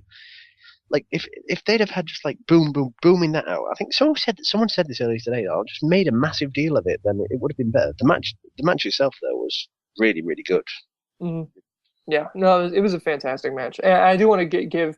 I mean, say what you want about Jeff Hardy. I do think that lap he does at the beginning of each of his matches, where he goes around and high fives everybody ringside. I mean, that's kind of a classy move, and I do like that he goes around and the kids. Then he does the Rey Mysterio thing, where any kids with face paint, he gives them a hug, or like he gave an old woman a hug, which I thought was pretty cool. But that is I mean, say what you want about Jeff Hardy being like the John Cena of TNA. That is a classy move that he does as goes around that. I think the one thing about the match was that it got out. If I was to criticize it, it did get predictable in the middle. Because I could tell Hardy as soon as Hardy. There was a little circuit of where Aries went on the attack. You could kind of tell Hardy. It happened in the Bound for Glory final. Like he came back and won at the end, and I think that was a little bit evident here. But it was still a good match. Yeah, I thought it was a solid ending, really. I thought, I thought Austin Aries and Jeff Hardy, I want to see it again. I want to see the rematch, and I know it'll be just as good. Chad says, this is another great point from the chat. Jeff Hardy wins the title, and the bonus is it makes the Bound for Glory series important again and shows proof that you can win the big one at Bound for Glory. And that's true. I mean, look at it. Jeff Hardy went throughout the entire thing, pushing himself as this is his redemption, and he won it. And it was a good way to end the pay-per-view, I feel. I mean, say what you want about Ace and Eights and the reveal, whatever. It was good. It was a good way to end the pay-per-view. It was definitely. I still don't think it was the right match. I still don't think it was the right build-up. But on the pay-per-view itself, it was a good match, the right way to win. Yeah, and and the end of the match I thought was fantastic. Like all the false finishes and everything. I thought it was yes. Oh, yeah, that was good. Hits the twist of fate. Aries kicks out of it. Oh, that was awesome. And I just love Aries's what is it? The front headlock with the flip? Yeah, no, not the brainbuster. The submission move he's got. Oh, the last chancery. Yeah. I love that so much. I mean, that's just an awesome submission hold. So here we are. I want to kick two thoughts to you guys real quick, or just one thought, and then I'm going to give Nick a shout out. Our Mike Carmichael, 8188. This is said this on Twitter, and I'm not entirely sure I believe. I mean, I don't ascribe to it. Can we finally say that Bound for Glory is better this year than WrestleMania? He goes on to say Bound for Glory was the best pay-per-view scene in 2012, outsmarted everybody, with the swerves and everything. The street fight was awesome. The tag title was great. The matches were all good. All the epic moments, Jeff Hardy's comeback and redemption to win the title was awesome. Devon being part of Aces and Eights. He basically says that he can't watch a WWE pay-per-view the same way after he saw Bound for Glory. I mean, what do you guys say to that? Garv, I'm going to let you go first. All right. Well, chess match. Playing poker. Shut up. You can't check. Generally speaking, I don't completely disagree. Yeah. The thing is that TNA does a couple things very well. The main one is that pretty much every single match that they have is awesome. You walk away from a pay-per-view match and you're thinking, man, that was a great match. 9 times out of 10, every single match on a pay-per-view is great. You can't really say the same thing about a WWE pay-per-view. Mm-hmm. The WWE pay-per-views are mostly storyline involved, where it doesn't really matter what happens in the ring. Like the end result and then what they're going to do the next week in storylines. But for TNA, it's really important that they put on a fantastic match. And it's also important that they send the crowd home happy. You don't always get that same feeling with WWE. So I can kind of see that. But we're comparing apples and oranges. Honestly. Yeah. I really, at this point, what I saw from TNA and Bound for Glory, really, for me, they did not cement themselves as better than WrestleMania or anything like that. What Bound for Glory was different. And for me, it was different enough, like you said, Garvin, it was different enough in that it relied entirely on matches and not so much on stories. There was only like 2 segments to build up this whole thing, and I mean, even then, it was just kind of like, reminders, not so much to the giant video packages that we get at WrestleMania. WrestleMania, we did not get a concert at Bound for Glory. That I'm happy for that. But as far as, the style, the fact that it relied on matches, when you kind of talk about the glory days of the Attitude Era, Bound for Glory was it. I mean, I can't imagine. Not just the street fight, but as far as the way the storylines worked within the matches, how everything worked, this was very much classic kind of Attitude Era stuff that we always talk about that we love. And I gotta say, good on TNA for doing that. I don't know if it's necessarily better than what WWE is doing, but it's different, and I really, really like that. What do you say, Lee? I think it's really unfair to compare Bound for Glory and WrestleMania. I think they're 2 completely different shows. They mean two totally different things. But it's not as good just because of the fact of WrestleMania will always outdo Bound for Glory, quite simply because it's just got so much more resources. It just feels so much bigger. TNA used an arena, which they didn't sell out. You could tell they didn't sell out, but that it's. I'm not going to moan about that because it's just completely different. It looked good, though. You what? Sorry. Oh, it looked good. The crowd was. It looked good. God, Yeah, it looked brilliant. Yeah, I'd rather they went out like that and did that, every week if they could. But the whole point is WrestleMania. It has that level of just unbelievable. The one thing that really annoyed me about TNA is they used no pyro. Oh no, that's I actually asked Diva Jill about that. That's an Arizona thing. You can't use fireworks in Arizona, according to Diva Jill. She lives in Colorado, I believe, and she says that in Arizona you are not permitted to use fireworks. Okay. Well, I thought that was weird too, and so I asked, and she said. Okay. Well, even if you can, but to me, shoot T-shirts into the crowd. People love that. No, but you need it. You need it to make it big. You need a big event feel as such, and that's what TNA really lacked for me, and that's why I don't think it is as good, because it needs this atmosphere where it's a step above everything else that you do. It just didn't have it. Honestly, it just felt like another pay-per-view. And I know it's been harsh, but Lee, I got to disagree with you because I really like the idea that it was not like that. The thing I don't like about WrestleMania lately is that Vince McMahon wants it to be the Super Bowl. He wants it to be, if you don't watch wrestling, you got to watch WrestleMania because it's WrestleMania. My wife does not watch football. She watches the Super Bowl because it's the Super Bowl and the commercials and everything. So that's what he wants. It's very clear. That's what WWE wants WrestleMania to be.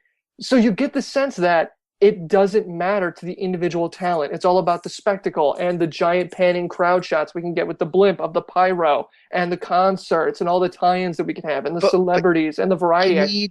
You need something out of the ordinary for your big matches, and they just didn't do it. But it did. What happened at Bound for Glory was important for TNA. It was important for the talent. I mean, you cannot look at that street fight and say, going forward, Bobby Roode and James Storm will ever be the same. You can't look at. You can't. You can look at. I mean, like we were talking about with Tara and Tessmacher. Tara looked fantastic. The argument, no. The argument is that on the thing that we're saying is that TNA didn't have a bad match. They didn't have a forgettable match, but they did. I think about four of the matches on that card were forgettable. Maybe 5.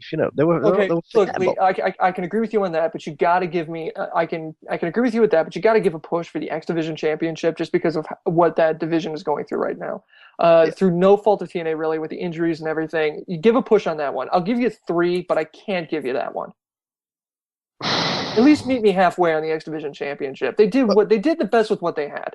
The issue I have, but it's just because it's not there. It's not. There's no division. So why should we care? That's what I'm saying. I mean, I know they give it a push. It's a belt. They got to put it on there. They did what they could with what they had.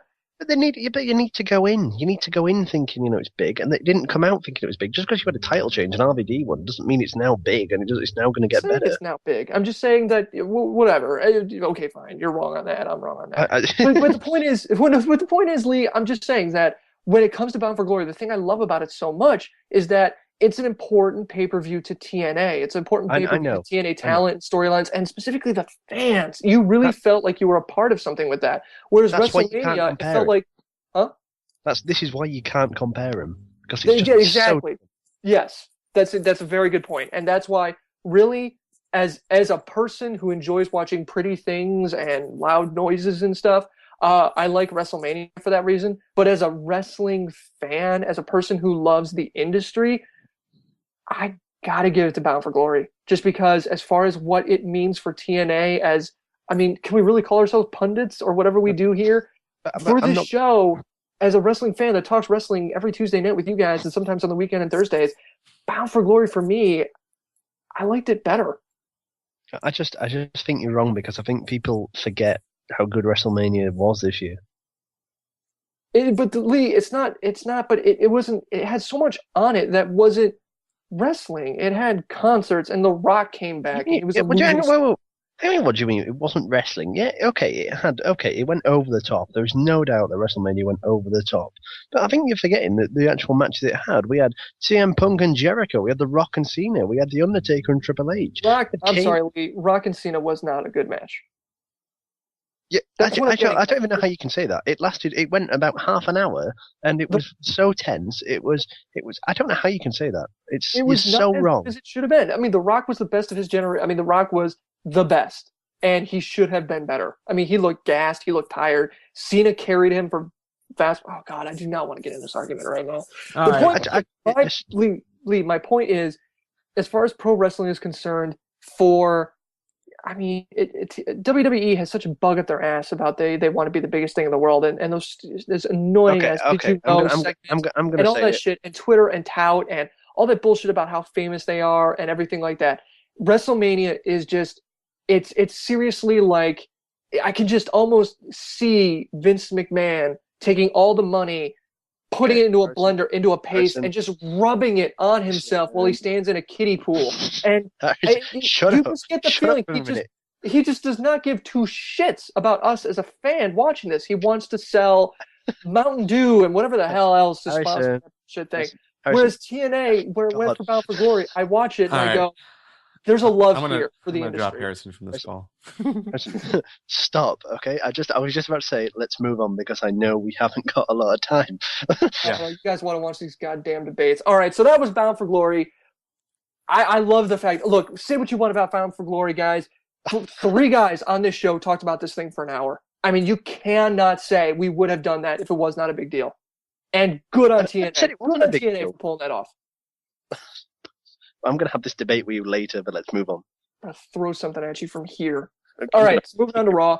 The only thing we're going to talk about Raw, because we got to get going, is Ryback and Punk. I mean, let's just talk about that. I mean, Raw is building up for I'm having Hell in a Cell. It feels like Raw and SmackDown. They're both going through the motions and just building up towards the pay-per-view. It just has a weird feeling to it. But yeah, the major point was the main event of Hell in a Cell.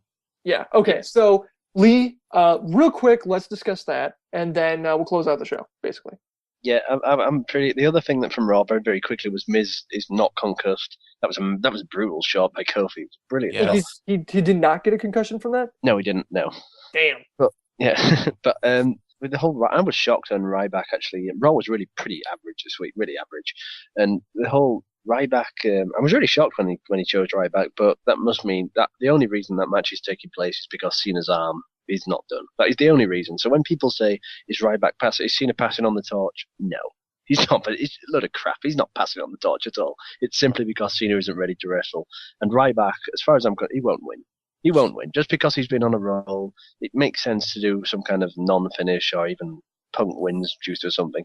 As far as I'm concerned, Ryback will not win that title. Yeah, I don't see him winning. But let's clarify. No one actually chose Ryback.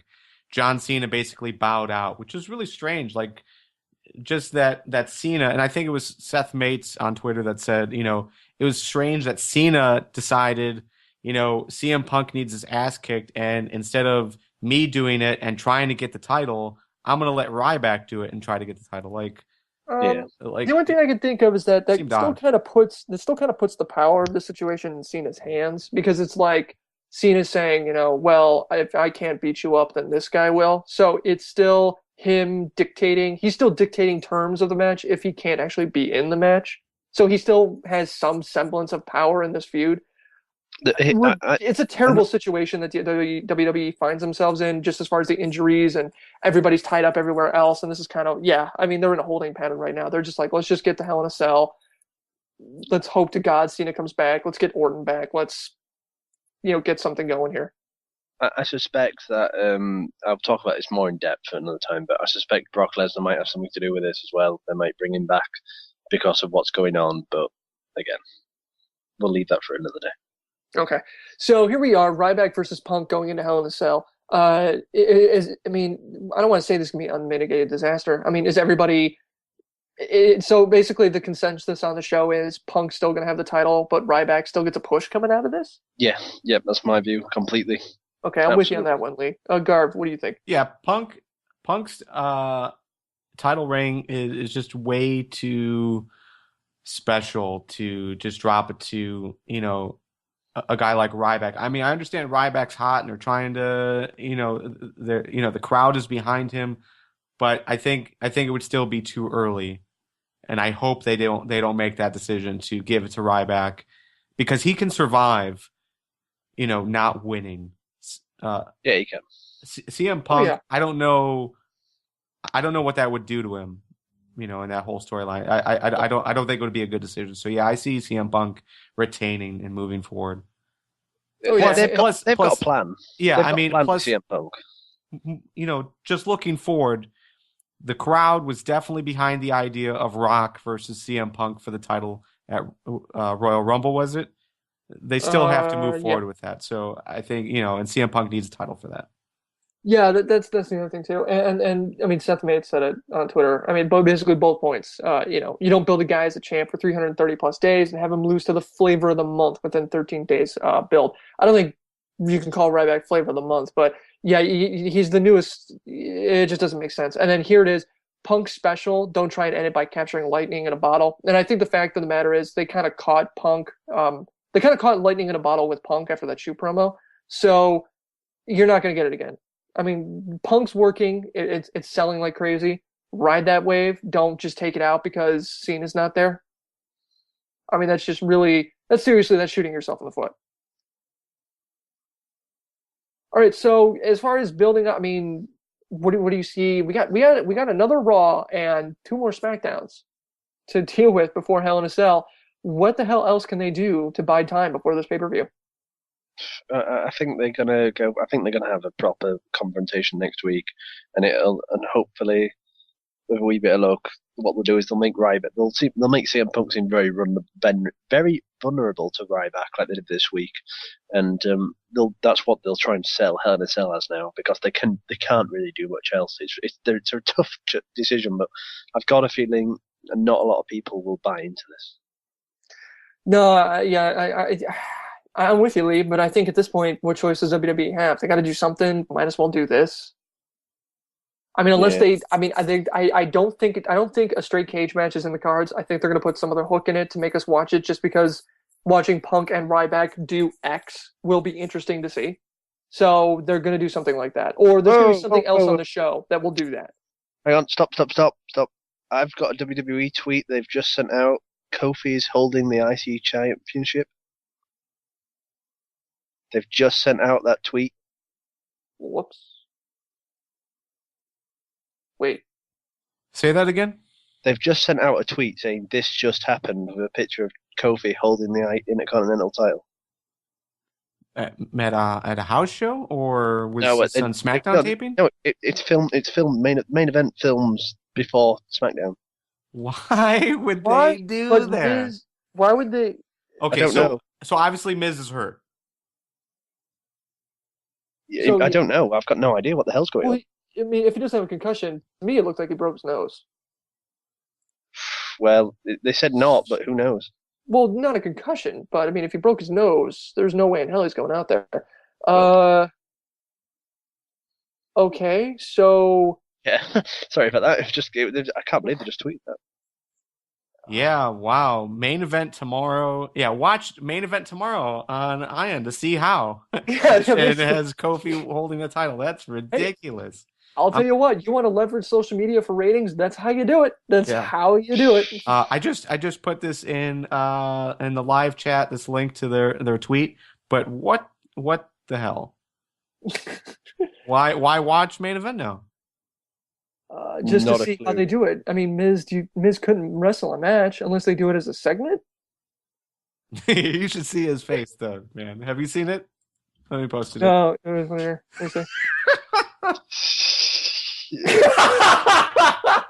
It's so bad. All right, I'm gonna post that on our Facebook page too, just so everyone can see it. This is great. Oh, go Kofi. Okay, all right. You gotta watch, because the only thing I can think of at this point is Kofi actually talks Miz out of his own title, because I don't see how Miz is walking after that hit he took. All right, guys, we got a ton of Ask FTW stuff. We got to get going because Lee and Garvin, for whatever reason, want to watch this presidential debate, so we got to get jumping off because it's 9 o'clock right now and it's aired, and apparently I work with 2 guys who don't have a DVR. So we got to get going. I have a DVR, but there's no point. You can't record shit like this. You have to watch it live. You just give us 10 minutes. I mean, you could just till 9:30, and then you get to watch the debate and fast forward through the commercials. I start every Raw, or I usually start every Raw that I can, or anything I want to watch live, like a football game. I watch it a half hour later, so I can fast forward through the commercials later. I'm telling you, Lee, that's how you use a DVR. Anyway, we got a ton of SFTW stuff. Oh, I'm sorry? I've got a debate to watch. Let's move on. All right.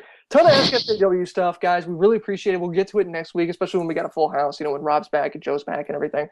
So we'll do it then. I want to thank everyone for writing in. It was great. We got a really awesome one about the Attitude Era from a guy in Germany. I cannot wait to talk about this one because it's just a really great question. But now we're going to do win, fail, and we're going to get out of here for everybody.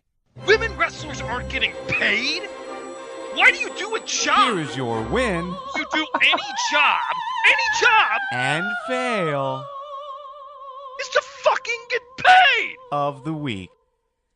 Win, fail, win of the week, your win, go Lee. Win of the week is Bound for Glory because it did produce some great matches. Okay. Garv, what was your win of the week? Yeah, I have to agree. Bound for Glory, I walked away happy. Another major difference between Bound for Glory and a WrestleMania is that there was so much time in between matches. But with Bound for Glory, there was like no time. You were watching a match and then you had like a minute break before the next match started. It kept me in my seat, not just because of pacing, but also because of how good the matches were. So yeah, definite win to those guys. Wow, I wasn't even thinking about the pacing, Garv, but you're absolutely right. It definitely had that kind of like frenetic, this is awesome show, awesome feel to it. My win is the crowd in Phoenix at Bound for Glory. Good Lord, these guys were hot, and specifically the "This is awkward" chant. It was fantastic. This is the advantage you get with a large but not 80,000 capacity crowd or whatever that WWE always likes to rub out on us. You get a crowd that's small enough, you get that kind of ECW feel where they really rally behind something, but still big enough that the stuff still feels like a big deal. And that crowd was fucking hot. All right, fails of the week. Your fail of the win of the week from the chat. Storm and Rude, Kofi evolving a serial killer persona. Yeah, it's kind of weird how they're taking that angle with it. Layla's boobs.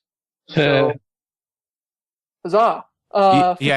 Harrison, that was one of the things you missed from Raw. There was a slip a bit, and that was why the Divas got "This is awesome" chant.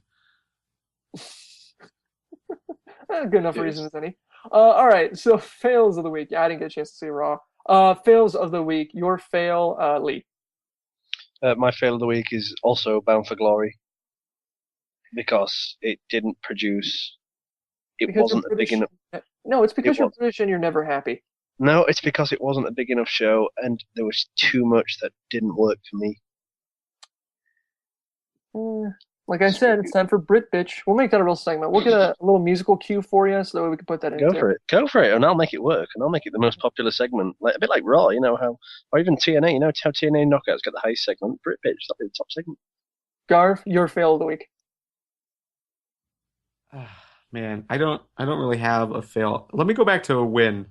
Another win of the week was Corey on our Facebook page. He posted this awesome theory about CM Punk versus the Attitude Era. I know you had talked about one that Dimitri posted, but Corey also posted another one that we're going to have to get to next week.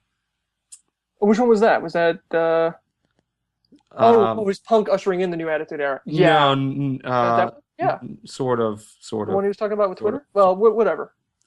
I don't know. I guess for a fail, no, I really don't have a fail this week. That was a solid week. Okay. Raw was pretty average. I've got to say it. So that's another fail. Raw was it went and it was another week where 3 hours was just too long. 3 hours and what, the 15-minute overrun? Jeez. Yeah, for fuck's sake. I don't know how they do it. Okay, I'm sorry. I do have a fail. The boyfriend reveal on Bound for Glory. That was the worst moment of the week. Yeah. That was my fail too. Just because when you do a big reveal like that, especially, let's face it, Knockouts division is exactly soaring right now. You just gave the title to Tara. let's make this huge thing, and then whoever this guy is, I mean, you know, he's from Big Brother. What? I mean, oh yeah, it's a big deal because apparently this is, you know, 1997 and reality TV is awesome now. Fails from the chat. Failed the room storm match. Placing. Chavo winning the tag titles. Yeah, I mean, I can kind of see that. Lee dissing Bound for Glory. Suck it, Lee. Chat's totally behind us. Live chat hooligans in the hizzy. RVD is ex-championship, as the ex-champ, extenuating circumstances notwithstanding. Round 2. Wow, yeah, I guess that's accurate. Round 2 of Sheamus and Barrett getting interrupted by Big Show and everyone shitting on Mr. Spectacular. Come on. You're going to get on us about that one? I mean, Tara, my Hollywood boyfriend, it's a guy from Big Brother. I don't even think they filmed that in Hollywood. It's crap. Come on. I do have one more fail, and I want to thank Mr. Lucho Libre in the live chat for reminding me. James from Botch Spot has a new drawing up. It's a single frame. It's not his normal comic strip, but it is a pterodactyl.